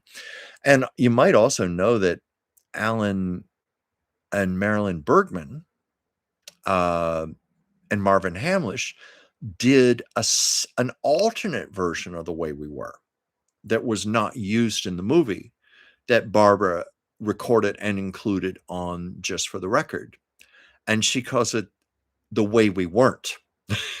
But I think it's beautiful also. But Barbara, in her autobiography said they took both versions and in the editing room put them up on the movie. And she said, no, no, no. The original version obviously was the one to go with. The one, especially at the end, she brushes Robert Redford's blonde bangs away from his forehead, and your girl is lovely, Hubble, and all that at the front of the Plaza Hotel. And then the the music swells and it's Barbara singing. Oh, I love her. I've seen her 4 times in concert, by the way. Huge fan, huge fan, huge. Um, I gotta put these back on again. Let's just play it safe. Ward saying, I wonder if Dietrich would have liked to have had a ta-da list. That story from Judy Garland about the huge LPs containing nothing but applause that she wanted to think of was all for her. Yes. Oh, that Judy Garland story. It's, I think you can find this on YouTube. I don't know what would happen if you type in Judy Garland, Marlene Dietrich, Jack Parr. But Judy Garland was such a great storyteller, and she told this story about she was with Noel Coward and one other person, and Marlene Dietrich, and Marlene goes, "Do you want to listen to my record?" As Judy put it, "You want to listen to my record?" And according to Judy, Marlena came in with this huge record. It wasn't just like a regular LP. It was a big, giant record. And she puts it on, and it's nothing but applause. And apparently it was applause from Marlene's concerts. And Marlene was going, well, that was in New York. That was in Chicago. That was in Paris. That was in Berlin. And it was all of this applause. And Noel Coward and Judy are sitting there. And at one point, Noel Coward turned to Judy and goes, I hope there's not another side she's going to play. Watch for it, because you got to hear Judy tell the story. It's so funny. Let's see here. And oh boy, it's 7:05. I got to wrap this up quickly, but let me keep going here. Yes, Joel, when Elvis was on the Ed Sullivan Show, I have the DVD of that also, where it's the full hour-long episode, and he was on there. You're absolutely right.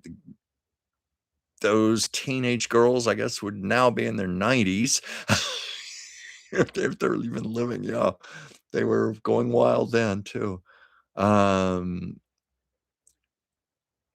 Let's see. Yeah. Oh, you know, did I tell you the time I almost met Barbara Streisand? Almost, almost, but no cigar. She came into my place of work once, and I was on my lunch break, and I come back. Chuck, guess who was here? No! I mean, it was her. It was her, and I missed her. I was on my lunch break. So I could have met Barbara Streisand. That was my lifelong dream. But anyway, I've seen her 4 times in concert. And I always say I saw her 4.5 times because I once saw her speak on stage. It was a tribute to Alan and Marilyn Bergman at the Motion Picture Academy in Beverly Hills. And she participated in it. And so I did see her on stage then also. So I say 4.5 times. And what's interesting, I only paid $5 for that ticket. I paid the very first time I saw her was in Anaheim in 1994. I paid $350 for that, 10 rows center from the stage. And then I paid $5 to see her speak. So I ran the gamut with Barbara Streisand on ticket prices.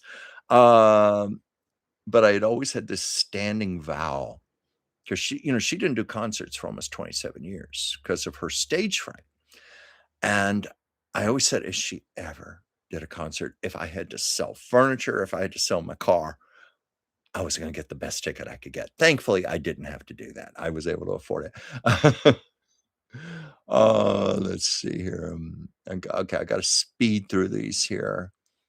Oh, and thank you, Heidi, for saying you love the Taco Tuesday show with Whimsy. Thank you very much. I'll even convey that to Whimsy. I know Whimsy appreciates the comments very much because anybody watch this show, we give our heartfelt best on there. We really do. And we love what we do. And we love helping people. And when we do the channeling, it's extremely honest.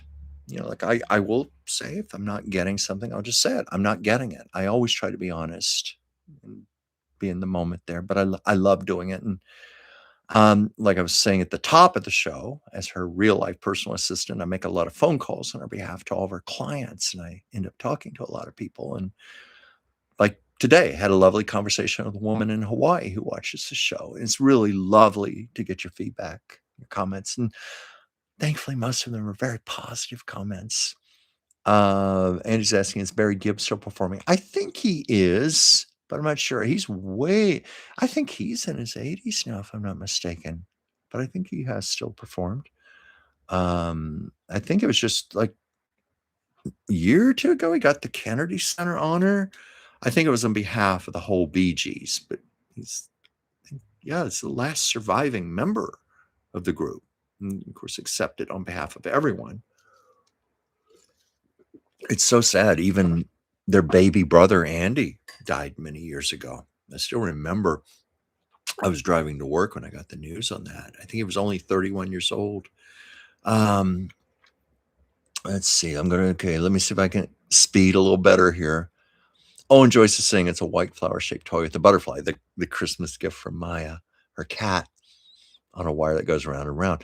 Well, cats are generally fascinated with bright colors, motion, moving.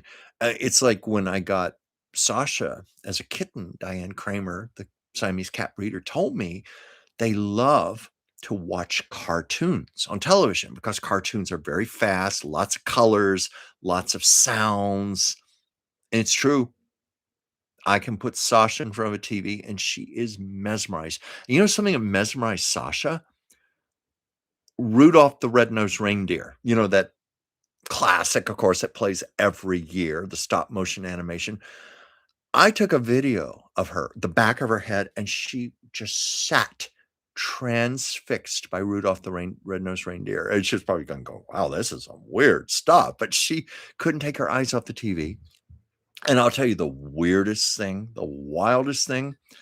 And I had to swear up and down to people that I did not stage this. This was authentic. The movie Cats, which is considered one of the worst movies ever made, by the way, but the movie musical Cats, based on the classic stage musical. Um, it was on HBO Max or something, and, and I have it so I can watch it on my iPad or my TV. I had that movie on my iPad. Sasha came over, got down in front of the screen, and just got up to it, and she stayed there for almost an hour watching it, watching these human beings in cat costumes singing and dancing. She probably thought that is just the wildest thing, and I took a picture of her and put it on social media, my cat watching cats. And then I put in parentheses, I promise you this is real. I did not stage this. She really watched cats almost an hour. And then about an hour, she got up and left. I think she was saying, oh, I can't watch any more of this. This is bad. These humans just don't have it right. Humans playing cats. But that was the funniest thing. Let's see here. Okay, I've got to speed this up. It's 7:12. Okay, we're looking at moving. Heidi Christian, you're looking to moving to Portland in August. I'm so excited. Oh, that's wonderful. Well, Whimsy loves it there. Your dad was born there, lived there till he was 14. Excited to go there. Found an apartment in the Pearl District. Think I might do it. Well, that's wonderful. Whimsy very much wanted to go back there. She she and LA were not the best match. And I'm sure Whimsy would not mind me saying that, just because she's so sensitive to the energy around her. And it was the pandemic, you know, uh, when doctors could not see patients, you had to do everything telemedicine. And Whimsy and her patients quickly found that they loved telemedicine and it worked so well. And Whimsy realized she didn't need to keep her offices here in LA. She could take her practice anywhere she wanted. And she left LA and moved back to Portland. And that's where she is to this day and does her practice. She does her intuitive readings for people and does telemedicine. And of course, as a naturopathic doctor, there are regions of this country where you can't find that. So that's the great gift of telemedicine. You can take it anywhere. But anyway, congratulations on your prospective move to Portland. And I just see I got an audio file from Whimsy. I have to check into that. It's probably a patient that needs to be called, and that's good because that's business. I'm trying to get, it's first of the year. We need to get the business up and running again. Things slow down a little during the holidays. Uh, let's see. Uh, and of course, Joel, I got back to your comment and I was saying to you, yes, your questions are extremely helpful and they're wonderful. They're intelligent and they're thoughtful. And yeah, speaking for myself, I certainly appreciate them. Okay, let me scroll down here some more so I can get through these. Oh yeah, Rock and Pony Lady, who's one of our regular viewers, said, Joel, your questions on Whimsy's show are fantastic and amazing. And Joyce Petrus, who also watches the show, Joel, you are a great coordinator. Yes, you are. I mean, you do just do a beautiful job. And I can speak for Whimsy, and I know how much she appreciates you very much.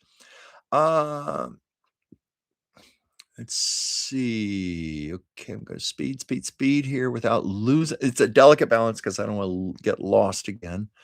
In the comments, I hope it doesn't blip. And Joel is saying, always talk to your guides and angels for help and guidance, plus thanking them every day at bedtime. Yes, thank you.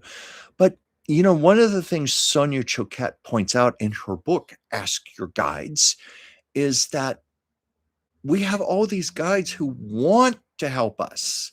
Don't have guilt like, oh, I'm asking you too much or I'm bothering you. No, this helps them to ascend higher on the other side when they do good deeds for us here. They want to do this. They're very much about service to us. So don't be afraid to ever ask your guides, as Sonia Coach, can't talk here. Sonia Choquette points out in her book. And frankly, this is the cornerstone of my own medium work and my own channeling. It's about receiving these people because I know, at least the ones I contact, I know they want to help. I will ask, I will say, do you have a message for me to read to Whimsy's viewers? Because we have several thousand people on there. And I put it to them. I ask permission, but I also make it very clear this is for the public. And many times I get things that come through that are just filled with so much love and guidance and things that give a sense of peace. But you can do this very personally and privately, I guess what I'm trying to say. Hoping that I'm conveying that. Um, yeah, and Heidi Christensen, Joel Chilson all the time during the day after I recognize their help. Yes, yes. I'm glad we're talking about this today. Maybe this is segueing more into what I need to do more of on this show. Um, yeah, and Ward saying I often have memories of people and places that come back to me in dreams and like intriguing movies that I sometimes almost oversleep to see how they end. But then I rarely remember them. I know I have that too. I have that problem. Like that story I told about where I'd won the lottery and I was so happy and I couldn't remember why I was so happy until it dawned on me in the shower. Rats! It was a dream. I didn't win the lottery. uh, yeah, let me go on here. Let me go on. Or saying I like to think my papa has some laughs with Laurel and Hardy, his favorite comedians of all time. You know, they were very good to their fans and very appreciative of their fans. Yes, I know in the latter years after their careers had wound down, they weren't making films and they were in retirement, they spent a lot of time personally answering their fan mail and writing lovely messages. Stan Laurel in particular, because there are archives of his letters. He wrote gorgeous things to his fans. And Stan Laurel was listed in the phone book.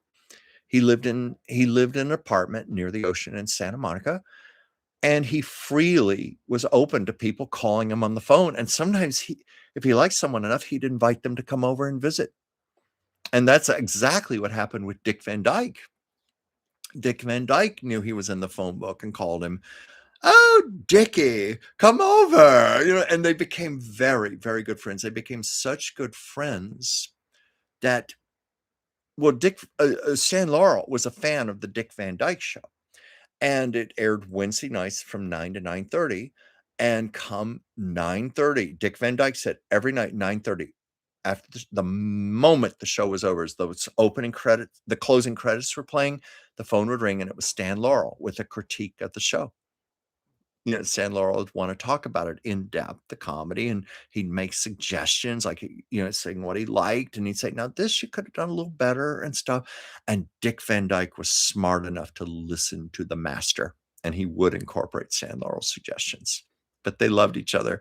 But Dick Van Dyke said the very first time he came over, Stan Laurel was outside the door in the hallway waiting for him. He goes, "Dickie." Called him Dickie. And Stan Laurel gifted Dick Van Dyke with one of his hats. Dick Van Dyke said that was one of his most cherished possessions. Oh, thank you, Rock and Pony Lady. That's very touching. My mom was smiling too. That's so sweet of you to say. And my comments just went blip again. Darn it. Okay, hopefully there's not too many to go through here where I can find my place again real quick. I'm trying to wind down here because I really, really have to go soon. Not that I'm not loving my time with you. Oh shoot, this blipped through a lot of stuff. Darn it. I'm gonna have to do these fast. Please forgive me for missing some things here, but I know that you're reading amongst each other, and I'm glad you're doing that. But yeah, I have to go because I've got another commitment. I've got a lot of homework I have to do tonight for tomorrow's show also. Um, let's see here. Oh, yeah, people even reminding me of the time. Thank you. Okay, I'm scrolling. Um, and I'm sorry, I'm gonna have to skip over some stuff here. Ward saying I should get that jacket sealed in plastic wrap, the cat hair. Well, no, the 25 years later, it's still. See, that's the thing about cat hair. It doesn't go away. It clings like a magnet. Anybody who has cats knows that. In this case, I'm kind of glad about it, but other times, like when it's black sofa, no. Or my rug. Okay, I'm gonna scroll here fast. Yeah. Oh, and thank you. People can agreeing with me about Barbara Streisand's movie version of the song. Marlene's accent. Don't want to listen to my record, but you should hear Judy Garland do it. Oh, Judy was such a storyteller, and she was such a gifted comedian, and she had such timing. Um, oh, Ward asking, do I ever see Gilda Radner's Baba Wawa? Oh, of course, I saw that. I've seen that many times, where she's interviewing Candice Bergen. No, it was not Candice Bergen. It was Madeline Kahn playing Marlene Dietrich. And what was, of course, the thing both emphasized was how both women dropped their R's. So it was very funny to hear them talking together. Oh, I remember one line, Baba Wawa complimenting Marlena on her fur wrap, and she's going, "Oh, it's just a silly wabbit." And Barbara Walters, almost said Baba Wawa. Barbara Walters was actually initially offended by Gilda Radner's take on her, and it was Barbara Walters' teenage daughter at the time said, "Oh, Mom, get over yourself. Laugh. Have a laugh." And she did start to watch it and laugh. And she came to appreciate it. Got to meet Gilda Radner once at an airport or something. Gilda Radner was actually terrified because she was afraid Barbara was going to lash into her. And no, they got along great, had a lovely conversation. And Gilda Radner said, "Well, I borrow from a lot of your mannerisms, like the way you'd cross your legs at the ankles and little things like that." And Barbara Walters talked about this in her autobiography, that she loved Gilda. And when Gilda died, Barbara Walters wrote a lovely note to Gene Wilder, and she signed it Baba Wawa. No, that was sweet. And I told you I met Gilda Radner once many years ago. I'm so grateful for that. And let me just share. I've got to go soon. Let me just scroll some more real quick. Let me see if anything stands out. Not that all your comments don't stand up, and I try to really value each one of you and your comments, but I am having to speed here. So here we go. And Anita's Dreams. Hey, hello, Chuck. I just now saw this and subscribed. I watch you and Whimsy all the time. Well, thank you. I'm not going to do what Whimsy does. Whimsy gets her tambourine out and does a little song and dance for new subscribers. Welcome you. We welcome you. Well, I welcome you and I appreciate you. Thank you very much. Really, I do. Because I realize, see, Whimsy is after me to build this channel more, to be independent in my own right, go in my own direction. She's very supportive of me in that way. So those of you who do come and subscribe, thank you, because this is part of my focus for 2026. And let me see if people's here saying good night. So maybe I'm getting to the end of the comments here. Let's see. Going down a little further. But Andy's saying, Chuck, please tell Whimsy I said hello. I just said things skip again, so I don't know what I missed here. I don't think I missed too much this time because we are near the end. Andy Hayward, did you see when Jerry Lewis gave praise and called Red Skelton the greatest comedian? I didn't see that, but it doesn't surprise me because Red Skelton was a genius. And to mention YouTube again, a lot of the uncut hour-long episodes of his show from the 60s, both the black and white and color, are on YouTube. There is like a treasure trove of episodes. Highly recommend it because he was a genius. Jerry Lewis is controversial because he was something of a misogynist. He was quoted as saying, "No women are funny. There are no great women comedians." And I'm like, what the hell? What about Lucille Ball, Carol Burnett, Lily Tomlin, Joan Rivers, Gilda Radner? We can go on and on.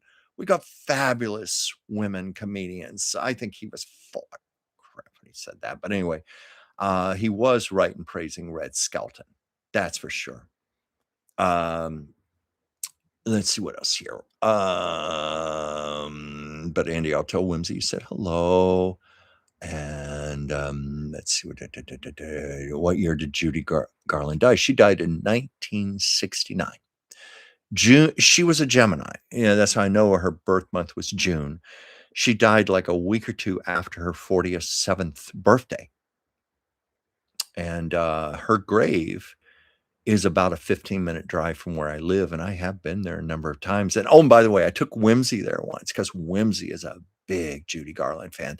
When I told I told Whimsy about that, Whimsy was like, "Take me there now. Take me." I mean, literally, take me there now. Now I want to go to Judy's grave. Yeah. Let's see here. Let me get to the last of these here. Do you think in heaven we get to hang out with celebrities that passed on? Yes, I do, because we're very equal on the other side. It's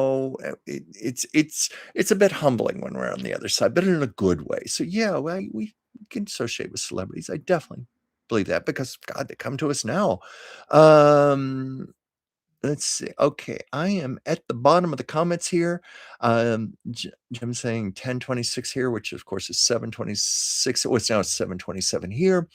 If you'll please pardon me, I am going to cut the show short. I started saying the short show, shoe. I'm going to cut it short now while I'm ahead of the game here. I have to get to work here because I've got some work to do for Whimsy and preparations for tomorrow. Um, I love you all. I'm grateful for all of you. And of course, I can be found on the Oracle of Whimsy channel, Dr. Whimsy Anderson's show that I do with her, 5 p.m. Pacific, 8 p.m. Eastern on Tuesdays and Thursdays. Tuesdays, it's Taco Tuesdays. Thursdays, it's Hot Topics Thursday. We never came up with a better name for it than that, but that's what it is. And I'll be here on Mondays, 5 p.m. Well, I say 5 p.m. Pacific, but as you well know, it's often more like 5:15. Today it's 5:20. It's just as soon as I can complete my work, I log on here. I'm trying to get closer to 5 o'clock so I can be consistent, but you all are loyal to me and you find your way on here. So thank you dearly. And I'm going to sign out for now and say goodnight and Happy New Year. Let's make this year special. Whatever way it is for ourselves individually, let's really focus on making it incredible and a lot better than last year. I won't go into the politics of it. I do that on Whimsy Show, but you know what I mean. We're going to make this a better year, a more positive year. Okay. Love you and thank you so much.